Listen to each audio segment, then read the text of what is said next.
বিগত ৩ জাতীয় নির্বাচনকে অবৈধ বলে সাবেক প্রধান নির্বাচন কমিশনার কাজী রকিবউদ্দিন আহমেদ, নুরুল হুদা, হাবিবুল আওয়াল ও সাবেক প্রধানমন্ত্রী শেখ হাসিনা সহ ১৮ জনের নামে রাষ্ট্রদ্রোহ মামলা হয়েছে। এছাড়াও এতে আসামি করা হয়েছে ৩ মেয়াদে থাকা সংসদ সদস্যদের। আদালত মামলা আমলে নিয়ে তদন্ত করে প্রতিবেদন দিতে নির্দেশ দিয়েছেন। ২০১৪, ১৮ ও ২৪ সালে অবৈধ ও প্রতারণামূলক নির্বাচন আয়োজন করা হয়েছে, যেখানে জনগণ ভোট দিতে পারেনি এমন অভিযোগে বুধবার সকালে চট্টগ্রাম মেট্রোপলিটন আদালতের বিচারক কাজী শরীফের আদালতে রাষ্ট্রদ্রোহ ও প্রতারণার মামলা করেন মুক্তিযোদ্ধা ও এলডিপি নেতা একরামুল করিম। এ মামলায় আসামি করা হয় সাবেক প্রধান নির্বাচন কমিশনার কাজী রকিবউদ্দিন আহমদ, কে এম নুরুল হুদা ও কাজী হাবিবুল আউয়ালকে। এছাড়াও আসামি করা হয়েছে সাবেক প্রধানমন্ত্রী শেখ হাসিনা, সাবেক মন্ত্রী ওবায়দুল কাদের এবং ৩ মেয়াদের সংসদ সদস্যদের। মামলায় বলা হয় নির্বাচনের নামে রাষ্ট্রের টাকা অপচয় করা হয়েছে, যা জনগণের সাথে প্রতারণা ছাড়া কিছু নয়। 2014, 2018, 2024-এর একটা ফ্রড অ্যাক্টের প্রতারণামূলক নির্বাচন ফেস করেছি। আমি বা আমাদের দেশবাসী নির্বাচনে অংশগ্রহণ করতে পারে নাই। একজন নাগরিক, সিনিয়র নাগরিক হিসাবে আমি মনে করেছি এটি সংবিধান যারা রক্ষণ করার কথা তারা সংবিধান ভঙ্গ করেছে। বাদীপক্ষের আইনজীবী জানান, গত ৩ নির্বাচনে অংশগ্রহণ ছিল না অনেক বৃহৎ দলের। এছাড়াও যারা সংসদ সদস্য হয়ে অবৈধভাবে রাষ্ট্রের সুযোগ সুবিধা নিয়েছেন তাদেরকে এই মামলায় আসামি করা হয়েছে। তাদের বিরুদ্ধে মামলাটা আনেছি সংবিধানের আলোকে রাষ্ট্রদ্রোহিতার অভিযোগে। কারণ আমাদের সংবিধানে লেখা আছে, যদি কোনো ব্যক্তি তার কোনো কর্মকাণ্ডের দ্বারা রাষ্ট্রীয় প্রতিষ্ঠানের প্রতি জনগণের আস্থা নষ্ট করে, তাহলে রাষ্ট্রদ্রোহিতার অপরাধী হবে। আদালত রাষ্ট্রদ্রোহ মামলা আমলে নিয়ে পুলিশকে দ্রুত সময়ের মধ্যে প্রতিবেদন দেওয়ার নির্দেশ দিয়েছে। Independent news. নির্বাচন বিতর্কিত করলে ও সাধারণ মানুষ ভোট দিতে না পারলে সেটি রাষ্ট্রদ্রোহিতার পর্যায়ে পড়ে কিনা আইনজ্ঞরাই বলতে পারবেন। তবে এখন একটি প্রক্রিয়া চলছে, সেখানে আপিল বিভাগই সিদ্ধান্ত নেবে ২০১৪ সালের নির্বাচন অবৈধ ছিল কিনা। দুপুরে ইন্ডিপেন্ডেন্ট টেলিভিশনকে জানিয়েছেন নির্বাচন ব্যবস্থা সংস্কার কমিশনের প্রধান বদিউল আলম মজুমদার। কোন একটা প্রক্রিয়া চলছে, আমি জানি যে সেই রায়ের ব্যাপারে সুপ্রিম কোর্টে আপিল করার। তো এই আপিল বিভাগেই চূড়ান্ত সিদ্ধান্ত হবে যে ওই নির্বাচনটা অবৈধ ছিল কিনা। এ নিয়ে আরো জানাতে চট্টগ্রাম থেকে যোগ দিয়েছেন সহকর্মী আলমগীর সবুজ। আলমগীর সবুজ, এজাহারে কি উল্লেখ করা হয়েছে, বিস্তারিত আমাদের বলবেন।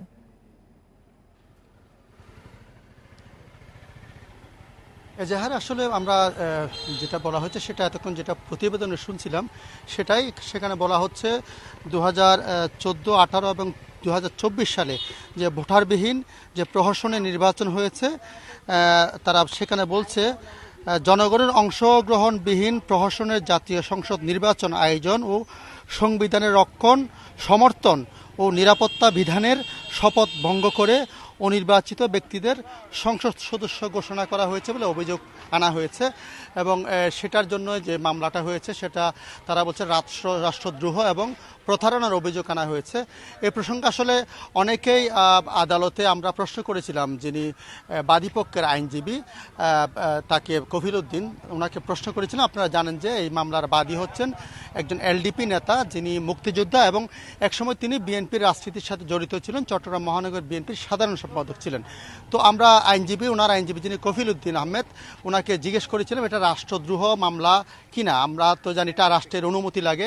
সে প্রসঙ্গে তিনি বলেছেন যেহেতু মামলাটা গ্রহণে কোনো সমস্যা নেই বলে তিনি জানিয়েছেন। তিনি বলেছেন রাষ্ট্রদ্রোহ মামলার ক্ষেত্রে অনুমতি লাগে যখন মামলা যারা অভিযুক্ত, যাদেরকে আসামি করা হয়েছে কিংবা বিবাদী করা হয়েছে, তাদের যদি কখনো আদালতে সমন জারি হয় কিংবা তাদের গ্রেফতারি পরোয়ানা জারি করা হয় কিংবা কোনো কারণে আদালত যদি তাদের ডেকে পাঠায়, তখন তাদের এই প্রসঙ্গে তাদের রাষ্ট্রের অনুমতি লাগে বলে তিনি আমাদেরকে জানিয়েছেন। এবং তিনি বলেছেন মামলাটা রাষ্ট্রদ্রোহ এবং প্রতারণা মামলা হিসাবে আদালত আমলে নিয়ে এটা কম সময়ের মধ্যে তদন্তের জন্য নির্দেশ দিয়েছেন এবং একজন সিনিয়র যিনি পুলিশ কর্মকর্তাকে দিয়ে এটা তদন্ত করার জন্য নির্দেশ দিয়েছেন। এবং এই সময় আমরা দেখেছি আদালত প্রাঙ্গণে অনেক বিএনপি আইনজীবীকে দেখেছি, আমরা এলডিপি নেতাদের দেখেছি, তারা সবাই ছিলেন।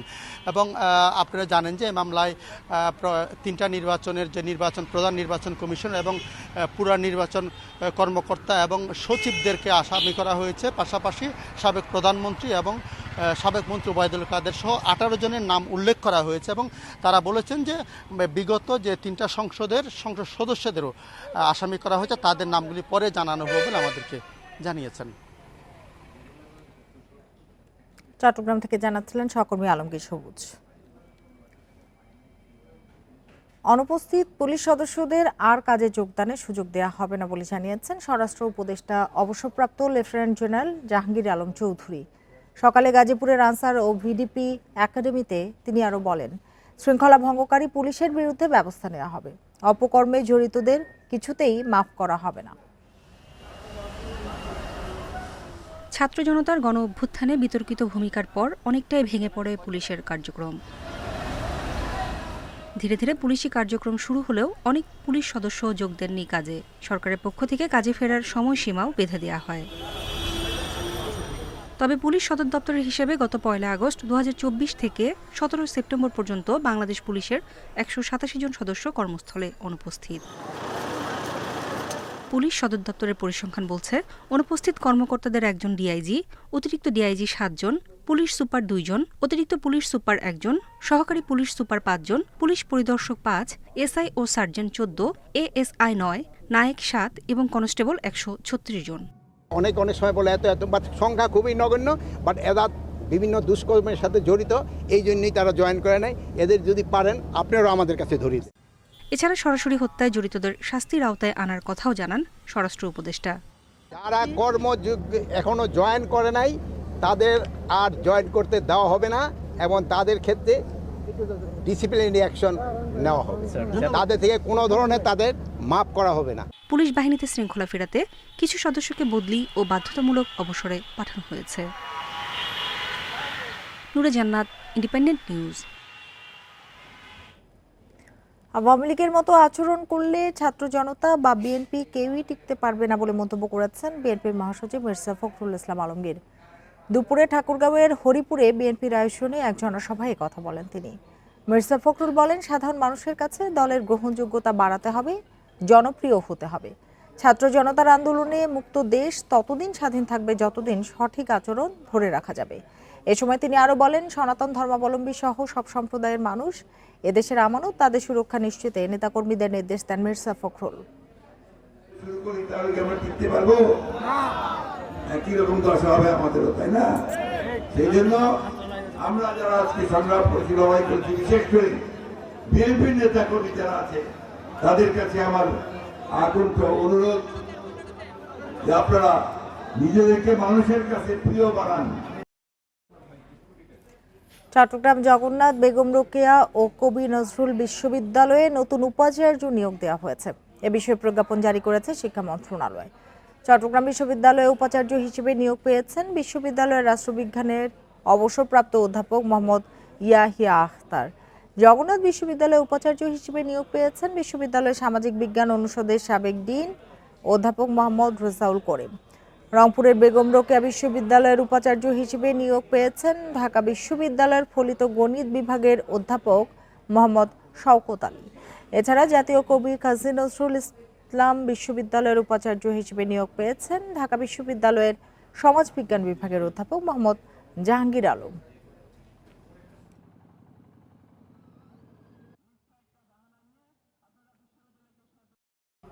উপাচার্য নিয়োগের পরই শাটডাউন কর্মসূচি প্রত্যাহার করে নিয়েছে চট্টগ্রাম বিশ্ববিদ্যালয়ের শিক্ষার্থীরা। খুলে দেওয়া হয়েছে বিশ্ববিদ্যালয়ের প্রধান ফটক ও প্রশাসনিক ভবনের তালা। নতুন উপাচার্যকে স্বাগত জানিয়ে দ্রুত অন্যান্য প্রশাসনিক পদ পূরণের দাবি জানিয়েছেন শিক্ষার্থীরা। একই সাথে বিশ্ববিদ্যালয়ের আবাসন সংকট সহ নানা সমস্যার সমাধানের আহ্বান জানান তারা। এছাড়া রংপুর বেগম রোকেয়া বিশ্ববিদ্যালয়ের উপাচার্য নিয়োগের পর আন্দোলন প্রত্যাহার করে নেন শিক্ষার্থীরা। শিক্ষা এবং গবেষণা বান্ধব একটি প্রতিষ্ঠান গড়ে তুলবেন। আর দ্বিতীয়ত, আমাদের ক্যাম্পাসে দীর্ঘদিন ধরে কিছু সমস্যা বিদ্যমান আছে, এই সমস্যাগুলোর সমাধান, যেমন আমাদের এখানে হলের সিট সংকট। তো আমরা আশা রাখবো যে আমাদের এখানে হলের সংখ্যা বৃদ্ধি করা হবে এবং শতভাগ আবাসিক ব্যবস্থা নিশ্চিত করা হবে। এ নিয়ে আরো জানাতে চট্টগ্রাম বিশ্ববিদ্যালয় থেকে যোগ দিয়েছেন সহকর্মী আব্দুল্লাহ রাকিব। রাকিব, একটু বলবেন যে উপাচার্য তো নিয়োগ হলো, এখন ক্যাম্পাসের পরিস্থিতি কি, শিক্ষার্থীরা এখন কি বলছেন? যে ক্যাম্পাসের পরিস্থিতি এখন অনেকটাই স্বাভাবিক। ক্যাম্পাসে যে অভ্যন্তরীণ পরিবহন আছে এবং বাইরের থেকে যে পরিবহনগুলো ক্যাম্পাসে প্রবেশ করে যারা ক্যাম্পাসে বসবাসরত শিক্ষকরা, শিক্ষার্থীরা রয়েছেন, তারা আসলে এখন স্বাভাবিকভাবে চলাফেরা করতে পারছেন এবং এই বিশ্ববিদ্যালয়ের শাটল ট্রেন সেটিও এখন বিশ্ববিদ্যালয় ক্যাম্পাসে প্রবেশ করেছে।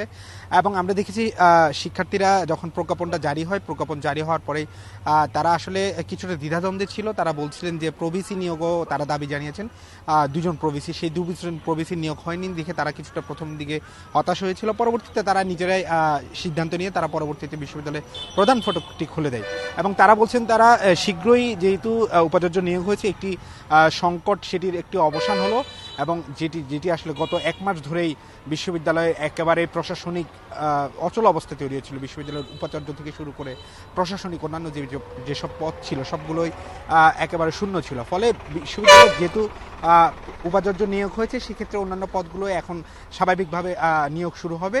বিশ্ববিদ্যালয়ের উপাচার্য এখনও বিশ্ববিদ্যালয়ে যোগ দেননি। আমরা শুনেছি তিনি চট্টগ্রাম শহরে, যেহেতু উনি খুলনাতে থাকেন, তিনি সেখান থেকে এসে আগামীকাল চট্টগ্রাম বিশ্ববিদ্যালয়ে যোগ দেওয়ার কথা রয়েছে। সব মিলিয়ে বিশ্ববিদ্যালয়ের শিক্ষার্থীরা খুশি। তারা বলছে সামনের দিনে যে তাদের যে স্বাভাবিক যে একাডেমিক কার্যক্রম এবং তারা যে একটা সেশন জটের সংখ্যার মধ্যে ছিল, সেটি হয়তো কাটিয়ে উঠতে বিশ্ববিদ্যালয়ের প্রশাসন তড়িৎ গতিতে কিছু ব্যবস্থা নেবেন। পাশাপাশি যে তারা বলছেন যে দলান্দ যারা শিক্ষক রয়েছেন এবং শিক্ষকদের মতাদর্শ থাকতে পারে, তবে সেটি তারা শিক্ষার্থীদের স্বাভাবিকভাবে বিবেচনা নিয়ে, অর্থাৎ শিক্ষার স্বাভাবিক পরিবেশ বজায় রেখে তারা হচ্ছে যে তারা যে সিদ্ধান্ত, সেই সিদ্ধান্তগুলো নেবেন। কোনো ধরনের দল নিরপেক্ষ যে সিদ্ধান্তগুলো, সেগুলো বাস্তবায়ন করবেন। এবং তারা বলছেন যে বিশ্ববিদ্যালয়কে সামনের দিনে বিশ্ববিদ্যালয়ের র্যাঙ্কিং সহ বিশ্ববিদ্যালয়ের মর্যাদা ভিত্তিতে শিক্ষকরা এবং নতুন উপাচার্য কাজ করবেন। তো সব মিলিয়ে চট্টগ্রাম বিশ্ববিদ্যালয়ের পরিবেশ স্বাভাবিক রয়েছে শিক্ষার্থীদের যে শাটডাউন কর্মসূচি সেটি প্রত্যাহার করে নেওয়ার পরে। চট্টগ্রাম বিশ্ববিদ্যালয় ক্যাম্পাস থেকে কথা হচ্ছিল সহকর্মী আব্দুল্লাহ রাকিবের সাথে। শিক্ষক কর্মকর্তাদের আন্দোলনে প্রায় 1.5 মাস স্থবির মাধ্যমিক ও উচ্চ শিক্ষা অধিদপ্তর। সরকারের পট পরিবর্তনের পর প্রতিদিনই কোনো না কোনো পক্ষ দাবি আদায়ে বিক্ষোভ করছে। এতে স্বাভাবিক শিক্ষা কার্যক্রমে ফেরা কঠিন হচ্ছে বলে মনে করেন শিক্ষা গবেষকরা। সরকারি বেসরকারি স্কুল কলেজের দেখভাল করে মাধ্যমিক ও উচ্চশিক্ষা অধিদপ্তর, কিন্তু 5 আগস্টের পর এটি যেন হয়ে উঠেছে আন্দোলনের মাঠ। গণ অভ্যুত্থানের মুখে শেখ হাসিনা সরকারের পতনের পর প্রায় প্রতিদিনই চলছে বিক্ষোভ। এক পক্ষ অচল করে রাখছে নানা দাবিতে, কিন্তু এই সময়েই কেন এত অস্থিরতা? আমাদেরকে চরম বৈষম্যের শিকার করে তুলেছে, যে কারণে আমরা বাধ্য হয়েছি আজকে আন্দোলনে নামতে। শুধু দাবি আদায় না, শিক্ষা ব্যবস্থাকে উত্তরণের জন্য আমাদের এই আন্দোলন। মাধ্যমিক উচ্চশিক্ষা অধিদপ্তর বলছে দিনভর আন্দোলনে আতঙ্কে থাকতে হয় কর্মকর্তাদের, স্বাভাবিক কাজও করতে পারছেন না তারা। 5 তারিখের পর সব দাবিগুলো যে আসে, যে সেটা হলো যৌক্তিকও আছে, কিছু অযৌক্তিকও আছে। এবং আমার এখানে প্রতিদিন কয়েকশো লোককে আমি তাদের প্রশ্নের সম্মুখীন হই এবং তাদের আমি প্রশ্নগুলো শুনি এবং সমাধান করার চেষ্টা করি। যেগুলো নীতির মধ্যে পড়ে, নিয়মের মধ্যে পড়ে, আমরা সেই তাদের দাবিগুলো বা তাদের যে কে বলা যায় প্রাপ্যতা আমরা দেওয়ার চেষ্টা করি। দাবি আদায়ে ব্যস্ত না হয়ে শিক্ষার পরিবেশ স্বাভাবিক করার উপর জোর দিচ্ছেন শিক্ষা গবেষকরা। অনেকেই নানাভাবে বঞ্চিত হয়েছেন, এখন দাবি করছেন, কিন্তু দাবি করলেও এই দাবিগুলো পূরণের জন্য তাদেরকে অন্তর্বর্তী সরকারকে সময় দিতে হবে। এদিকে মাধ্যমিক উচ্চশিক্ষা অধিদপ্তরে বদলি আতঙ্ক ভর করেছে অনেকের মধ্যে। নূরে আলম, ইন্ডিপেন্ডেন্ট নিউজ, ঢাকা। প্রকল্পের টাকা আত্মসাৎ, চাঁদাবাজি, ভয় দেখিয়ে বেশি দামের জমি কম দামে কেনা সহ নানা অভিযোগ উঠে আসছে সাবেক স্বাস্থ্যমন্ত্রী জাহিদ মালেকের বিরুদ্ধে। স্থানীয়রা বলছেন গত 15 বছরে দলীয় ক্যাডারদের দিয়ে এসব অপকর্ম তিনি করেছেন। অনিয়ম দুর্নীতি সুষ্ঠু তদন্ত চাইছে সুশীল সমাজ। 2008 সালে প্রথম সংসদ সদস্য নির্বাচিত হন জাহিদ মালেক, পরে স্বাস্থ্যমন্ত্রী হন। আওয়ামী লীগ ক্ষমতায় থাকাকালীন জাহিদ মালেকের দাপটে চুপচাপ থেকেছে এলাকাবাসী। এখন একে একে উঠে আসছে সাবেক স্বাস্থ্যমন্ত্রী নানা উপকর্ম। জাহিদ মালিক স্বপন সাহেব একদিন এখানে আসছিল, ওনার সাথে কথা বললাম। উনি বললেন, মেয়র সাহেব আপনি মালিক এখানে হেলিকপ্টারে আসবে। সেটা তো আমি জানি না, আমার মালিক বলছে এই জায়গায় এরকম পড়ে থাকবে। তারপরে কিছুদিন পরে আমাদের মালিকের নামে কেস। প্রকল্পের টাকা আত্মসাৎ, বালুমহল নিয়ন্ত্রণ, পরিবহনে চাঁদাবাজি, প্রতারণা ও ভয় দেখিয়ে কম টাকায় জমি কেনা সহ স্বাস্থ্যমন্ত্রী সম্পর্কে নানা অভিযোগ আছে স্থানীয়দের। তারা বলছেন এসব অপকর্ম তিনি করিয়েছেন দলীয় ক্যাডারদের দিয়ে।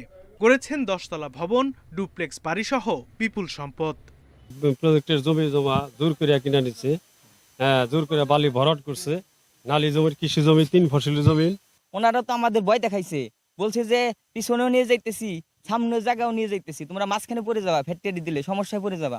পরিবহন সেক্টরতে প্রচুর অর্থ তারা সংগ্রহ করছে, ইনকাম করছে এবং এই টাকা তাদের সাঙ্গপাঙ্গরা এরা ভাগবাটোয়ারা করে খাইছে। জাহিদ মালেক সম্পর্কে উঠে আসা এসব অনিয়ম দুর্নীতির সুষ্ঠু তদন্ত চাইছে জেলা দুর্নীতি প্রতিরোধ কমিটি। বর্তমান তত্ত্বাবধায়ক সরকার তথা সামনে যে সরকার আসবে তারা যেন এই দুর্নীতির মূলোৎপাটন করতে পারে আর ভবিষ্যতে যেন এই রকম দুর্নীতি আর না হয়। নির্বাচনী হলফনামা অনুযায়ী 15 বছরে স্বাস্থ্যমন্ত্রীর সম্পদ বেড়েছে 11.5 গুণ। Independent news. খুলনা বিভাগে এখনো লাইসেন্সকৃত 182টি অস্ত্র জমা পড়েনি। এসব অস্ত্র উদ্ধার না হলে হুমকিতে পড়বে জননিরাপত্তা শঙ্কা নাগরিক নেতাদের। তবে প্রশাসন বলছে মালিকদের অবস্থান ও অবৈধ অস্ত্র উদ্ধারে ব্যবস্থা নেওয়া হচ্ছে। খুলনা মহানগর এবং জেলায় 2009 থেকে 5 আগস্ট পর্যন্ত মোট 2299টি আগ্নেয়াস্ত্রের লাইসেন্স ইস্যু করা হয়েছে। এর মধ্যে খুলনা মহানগরে 10টি লাইসেন্সের বিপরীতে কোনো অস্ত্র কেনা হয়নি। 486টি লাইসেন্সের মালিক অস্ত্র কিনেছেন, যার মধ্যে 1 নলা বন্দুক, 8টি 2 নলা বন্দুক, শর্টগান ও পিস্তল রয়েছে। 3 সেপ্টেম্বর পর্যন্ত জেলায় জমা পড়েছে 2117টি আগ্নেয়াস্ত্র। এর মধ্যে খুলনা জেলার 182টি অস্ত্র এখনো জমা পড়েনি। এসব অস্ত্র উদ্ধার না হলে হুমকিতে পড়বে জননিরাপত্তা, বলছেন নাগরিক নেতারা। যৌথ বাহিনী সর্বোচ্চ পর্যায়ের ফোর্স, তাদেরকে মাঠে নামিয়ে যদি সেই অস্ত্র রিকভারি করা না যায় তাহলে এটা তো আসলে আমাদের জন্য একটা নেগেটিভ বার্তা বহন করে এবং এটা আমাদের ভবিষ্যতের জন্য আইনশৃঙ্খলা পরিস্থিতি রক্ষার জন্য একটা বড় ধরনের হুমকি হয়ে দাঁড়াবে। অস্ত্র উদ্ধার ও আদেশ অমান্যকারীদের বিরুদ্ধে ব্যবস্থা নেওয়া হচ্ছে বলে জানিয়েছে প্রশাসন।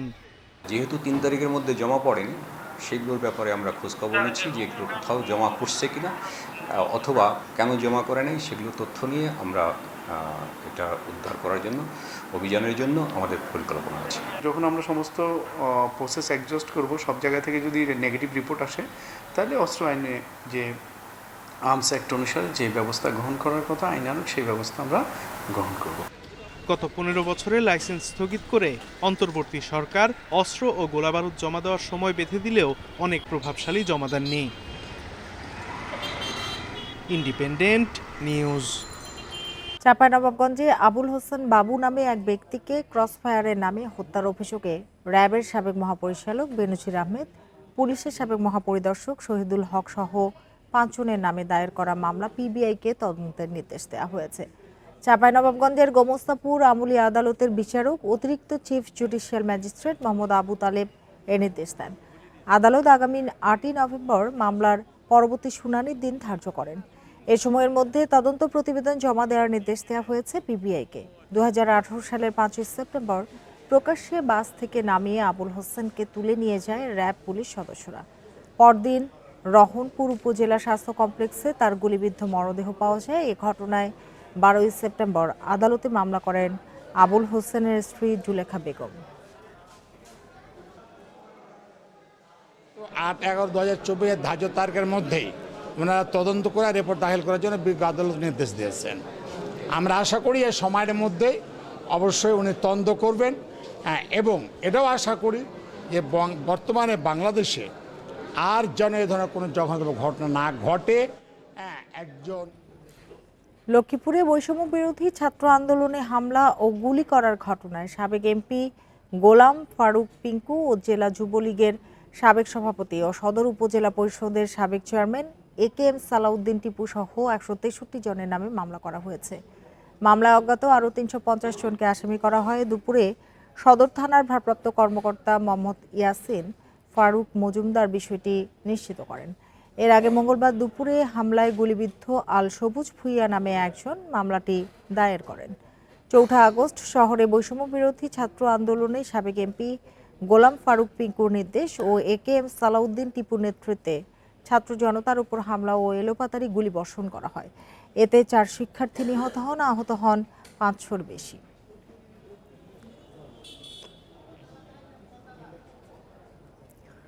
নারায়ণগঞ্জে তানভীর মোহাম্মদ ত্বকীকে যেখানে কিডন্যাপ হত্যা করা হয় এবং তার মরদেহ যে স্থানে পাওয়া যায়, প্রতিটি স্থান পরিদর্শন করেছে র্যাব। সকালে এসব স্থান পরিদর্শন করে র্যাব 11।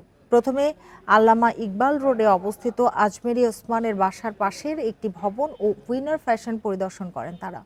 পরে ত্বকীর লাশ পাওয়া ঘটনাস্থল শীতলক্ষা নদীর পাড় পরিদর্শন করেন।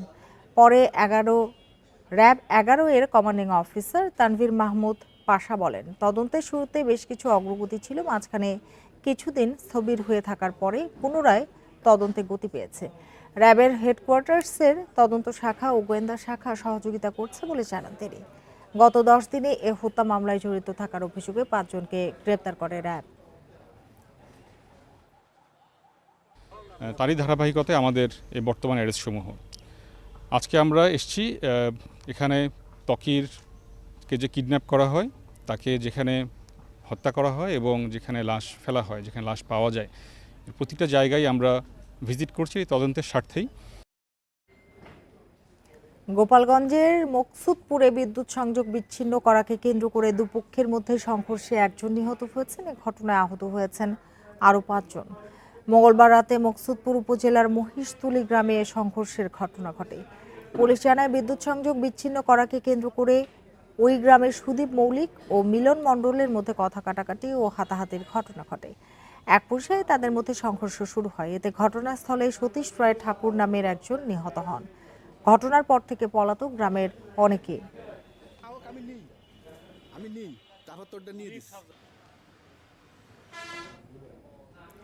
আশুলিয়ার অধিকাংশ পোশাক কারখানায় উৎপাদন চলছে, তবে এখনো বন্ধ রয়েছে 25টি কারখানার উৎপাদন। এর মধ্যে অনির্দিষ্টকালের জন্য শ্রম আইনে বন্ধ 20টি এবং বাকি 5টি কারখানায় দেওয়া হয়েছে সাধারণ ছুটি। সকাল 8টা থেকে শ্রমিকরা কর্মস্থলে যোগ দেন। এদিকে বকেয়া বেতন ভাতা ও আশুলিয়ার ইউসুফ মার্কেট এলাকার জেনারেশন নেক্সট কারখানা খুলে দেওয়ার দাবিতে পলাশবাড়ি এলাকায় শ্রমিকরা অবস্থান নেয়। কারখানার প্রধান ফটকের সামনে র্যাব, পুলিশের পাশাপাশি অবস্থান নিয়েছে সেনাবাহিনীর সদস্যরা। এদিকে গাজীপুরে শান্তিপূর্ণ পরিবেশে চলছে বেশিরভাগ তৈরি পোশাক কারখানার উৎপাদন কার্যক্রম। কারখানার নিরাপত্তা ও অপ্রীতিকর ঘটনা এড়াতে কাজ করছে আইনশৃঙ্খলা বাহিনীর সদস্যরা।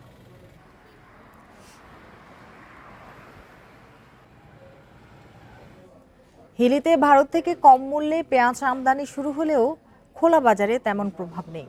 কেজিতে দাম কমেছে মাত্র 4 থেকে 5 টাকা। এখন পর্যন্ত 4টি ট্রাকে 123 মেট্রিক টন পেঁয়াজ আমদানি হয়েছে। হিলিতে ভারতীয় পেঁয়াজ বিক্রি হচ্ছে 90 টাকায়, আর দেশি পেঁয়াজ বিক্রি হচ্ছে প্রতি কেজি 110 টাকায়। আমদানিকারক ব্যবসায়ীরা বলছেন, ভারত সরকার পেঁয়াজ আমদানির উপর থেকে শুল্ক কমালেও সে দেশের ব্যবসায়ীরা শুল্ক প্রত্যাহারের সমপরিমাণ দাম বাড়িয়েছে। তবে 2-1 দিনের মধ্যে পেঁয়াজের আমদানি বাড়লে দাম আরও কমবে বলে জানিয়েছেন ব্যবসায়ীরা। 2 দিন আগে বেচলাম 90 টাকা, 95 টাকা, আজকে 85 টাকা বেচতেছি। আরও বেশি বাসা হয়তো ঢুকলে পারে, দাম কমে যেতে পারে। ইন্ডিয়াতে হয়তো আসছে বেশি না, কিন্তু জানি না, কিন্তু দাম একটু বাজারে কম দেখলাম এই পর্যন্ত। এ নিয়ে আরও জানাতে হিলি থেকে যোগ দিয়েছেন সহকর্মী সাজ্জাদ হোসেন। সাজ্জাদ হোসেন, ভারত থেকে তো কম দামে পেঁয়াজ আমদানি শুরু হয়েছে, তাহলে খোলা বাজারে প্রভাব পড়ছে না কেন?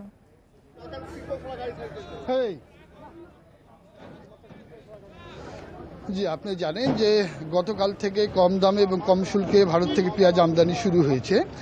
গতকাল 4 গাড়িতে প্রায় 123 মেট্রিক টন পেঁয়াজ আমদানি হয়েছে এবং আজকে দুপুরের পর থেকে কিন্তু পেঁয়াজ আমদানি অব্যাহত রয়েছে। এখন পর্যন্ত প্রায় 16 গাড়ি পেঁয়াজ আমদানি হয়েছে, যার পরিমাণ প্রায় 500 মেট্রিক টনের কাছাকাছি।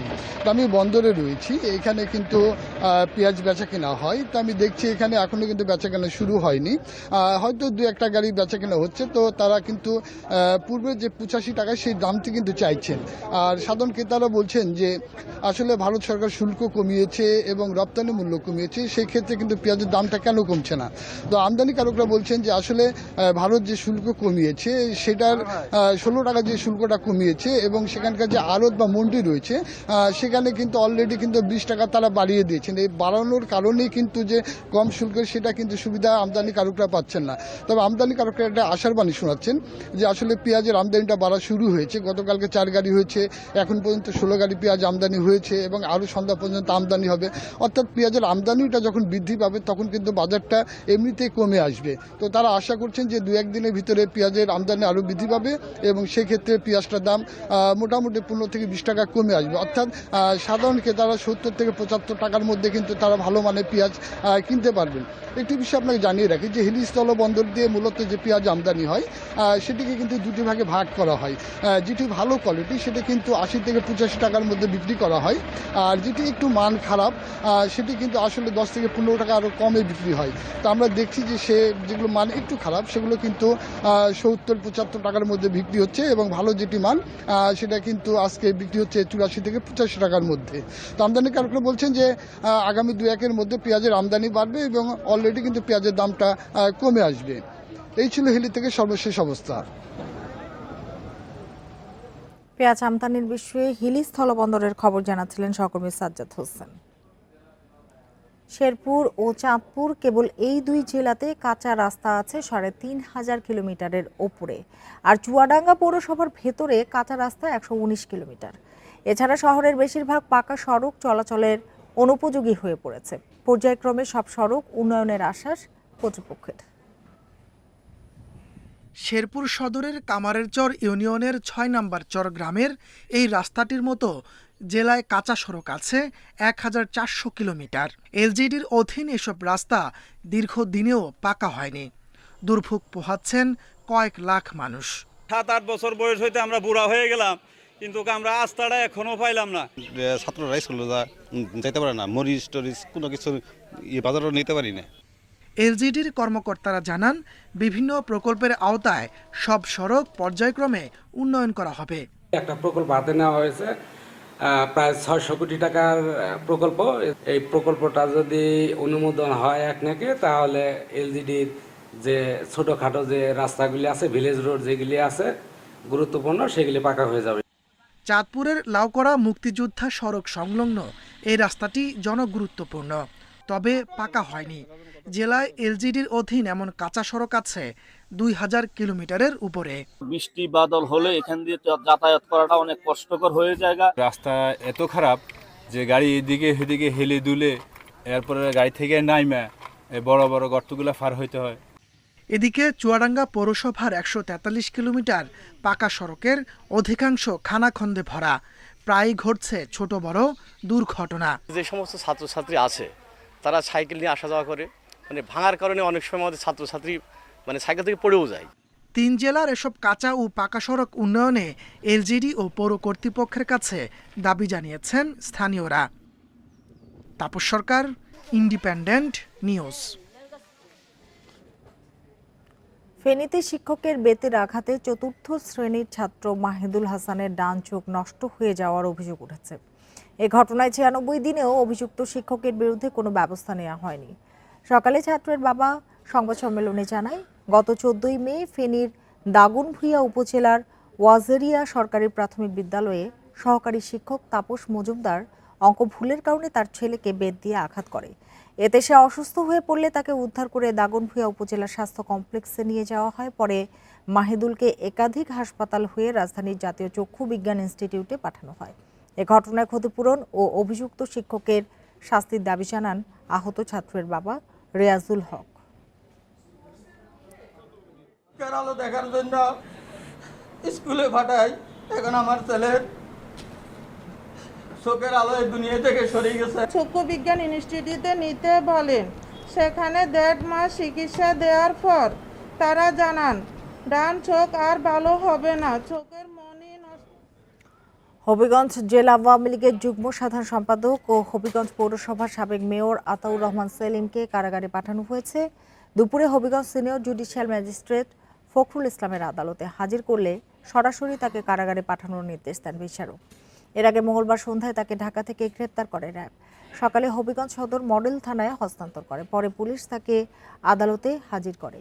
গ্রেপ্তার সেলিমের বিরুদ্ধে হবিগঞ্জে ছাত্র জনতার আন্দোলনের সময় দুটি হত্যাকাণ্ডের অভিযোগ এনে তার বিরুদ্ধে হত্যা মামলা করা হয়। খাগড়াছড়িতে মোটরসাইকেল চুরি করে পালানোর সময় বৈদ্যুতিক পিলারের সাথে ধাক্কা লেগে এক যুবক নিহত হয়েছেন। ভোরে সদর উপজেলার নোয়াপাড়া এলাকায় এ দুর্ঘটনা ঘটে। পুলিশ জানে ভোরে স্থানীয় এক ব্যক্তির মোটরসাইকেল চুরি করেন মামুন। এ সময় মোটরসাইকেল নিয়ে পালানোর সময় নিয়ন্ত্রণ হারিয়ে বৈদ্যুতিক পিলারের সাথে ধাক্কা লাগে। পরে স্থানীয়রা তাকে উদ্ধার করে সদর হাসপাতালে নিয়ে গেলে চিকিৎসক তাকে মৃত ঘোষণা করেন। নিহত মামুনের বিরুদ্ধে চুরি, মাদক সহ থানায় 8টি মামলা রয়েছে।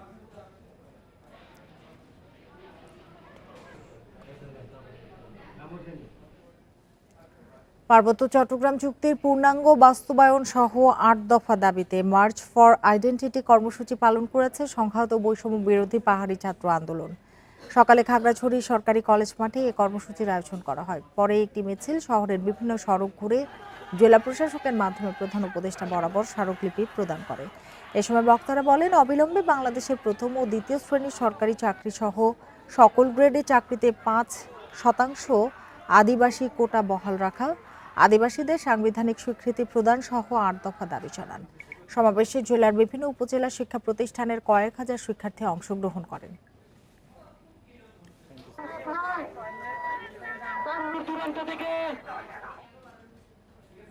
লক্ষ্মীপুরে বন্যার্তদের মাঝে বিভিন্ন স্বেচ্ছাসেবী সংগঠনের পক্ষ থেকে ত্রাণ বিতরণ করা হয়েছে।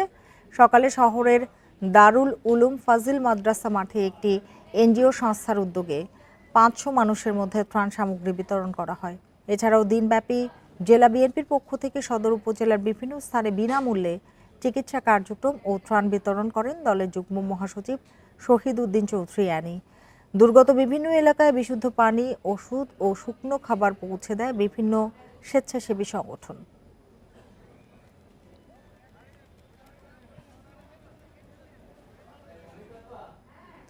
পটুয়াখালীর কলাপাড়ায় পায়রা তাপবিদ্যুৎ কেন্দ্রের ভূমি অধিগ্রহণে ক্ষতিগ্রস্তদের সরকার কর্তৃক প্রতিশ্রুতি বাস্তবায়ন না করায় ও প্রকল্পে দুর্নীতির বিরুদ্ধে মানববন্ধন করেছে বসতভিটা হারানো 130টি পরিবার। সকালে চায়না টেকনিক্যাল ইনস্টিটিউটের প্রাঙ্গণে ঘণ্টাব্যাপী এ মানববন্ধন হয়। এ সময় বক্তারা অগ্রাধিকার ভিত্তিতে যোগ্যতা অনুযায়ী ক্ষতিগ্রস্ত পরিবার থেকে একজনকে বিসিপিসিএল কোম্পানিতে সরাসরি চাকরি দেওয়ার দাবি জানান। ভূমি অধিগ্রহণের সময় যে পরিমাণ টাকা দেওয়ার কথা ছিল তা বুঝিয়ে দেওয়ারও দাবি জানান তারা। এছাড়া দুর্নীতির সাথে জড়িত অভিযোগে প্রকল্প ব্যবস্থাপক AM খোরশেদুল আলমের পদত্যাগ দাবি করেন বক্তারা।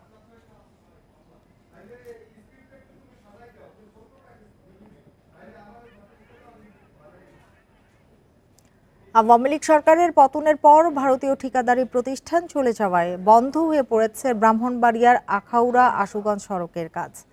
4 লেন এই প্রকল্পের নির্মাণ শেষ না হওয়া এবং খানাখন্দের কারণে মরণ ফাঁদে রূপ নিয়েছে সড়ক। তবে জনদুর্ভোগের বিষয়টি জানিয়ে ঊর্ধ্বতন কর্মকর্তাদের চিঠি দেওয়া হয়েছে। আশুগঞ্জ নৌবন্দর থেকে আখাউড়া স্থলবন্দর পর্যন্ত প্রায় 51 কিলোমিটার মহাসড়ক 4 লেনে উন্নীত করার কাজ শুরু হয় 2020 সালের ফেব্রুয়ারিতে। ভারতীয় ঋণ সহায়তা ও বাংলাদেশ সরকারের যৌথ অর্থায়নে 5,791 কোটি টাকার এই প্রকল্পের কাজ শেষ হওয়ার কথা 2025 সালের 30 জুনে। শুরু থেকেই নানা কারণে পিছিয়ে যায় প্রকল্পের কাজ। 3টি প্যাকেজে সড়কের উন্নয়ন হওয়ার কথা থাকলেও এখন পর্যন্ত সম্পূর্ণ হয়েছে মাত্র 50% কাজ। আশুগঞ্জ গোলচত্বর থেকে তন্তর এলাকা পর্যন্ত বিভিন্ন জায়গায় প্রায় 4 কিলোমিটার অংশ অতি ঝুঁকিপূর্ণ। প্রতিদিন বাস, ট্রাক, পিকআপ ভ্যান উল্টে গিয়ে ঘটছে দুর্ঘটনা। গাড়িগুলি অনেকগুলো ভাঙচুর হয়ে গেছে, নষ্ট হয়ে গেছে। এমনকি মনে করুন মানুষের খুবই যাতায়াত নিতে যাওয়া খুব কষ্ট করছে।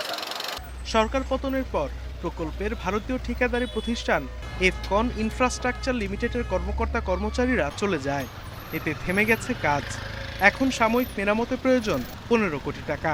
এই 4 কিলো রাস্তাকে মেরামত করার জন্য কিছু মেশিনপত্র ভাড়া করে আমরা সাময়িকভাবে চেষ্টা করতেছি এবং এই 4 কিলো রাস্তা স্থায়ীভাবে মেরামত করার জন্য আমরা রাজস্ব খাত বা ব্রাহ্মণবাড়িয়া সড়ক বিভাগের মাধ্যমে করানোর জন্য আমরা ঊর্ধ্বতন কর্তৃপক্ষের সাথে আলোচনা করছি। এদিকে নিয়মিত বেতন না পাওয়ায় নিরাপত্তা রক্ষীরাও ঠিকমতো দায়িত্ব পালন করছেন না। এতে চুরি হচ্ছে নির্মাণ সামগ্রী।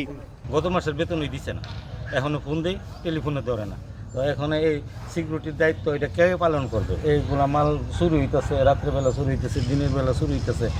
সড়কটির বাকি কাজ শেষ করতে মন্ত্রিপরিষদ এবং সড়ক পরিবহন ও মহাসড়ক বিভাগের সচিবের কাছে চিঠি দেওয়া হয়েছে বলে জানিয়েছে জেলা প্রশাসন।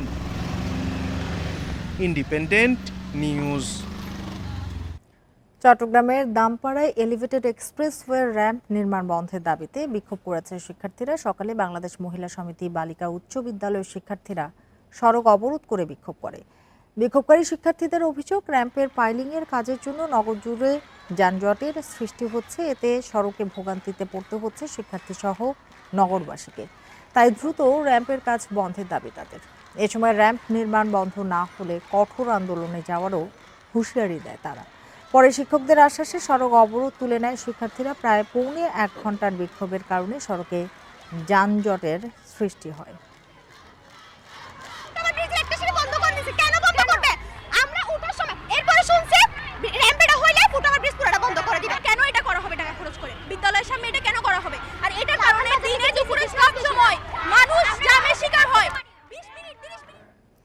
বৃক্ষ দিয়ে সাজাই দে, সমৃদ্ধ করি বাংলাদেশ স্লোগানে বরিশালে চলছে 15 দিন ব্যাপী বিভাগীয় বৃক্ষরোপণ অভিযান ও বৃক্ষ মেলা। গত 25 সেপ্টেম্বর নগরীর বেলস পার্ক মাঠে এ মেলার আয়োজন করে জেলা প্রশাসন ও বন বিভাগ। মেলার 50টি স্টলে মিলবে বনসাই, অর্কিড, ক্যাকটাস, বনজ ফলদ, ঔষধি ও সৌন্দর্যবর্ধক নানান প্রজাতির গাছের। মেলায় গাছ কিনতে ও নতুন প্রজন্মকে গাছের সাথে পরিচিত করাতে এসেছেন অনেকেই। বেশিরভাগ ক্রেতা ছাদ বাগান সহ বাড়ির সৌন্দর্য বর্ধন করা গাছের প্রতি আগ্রহ দেখাচ্ছেন। ভিড় বাড়ায় বেচাকেনাও ভালো হচ্ছে।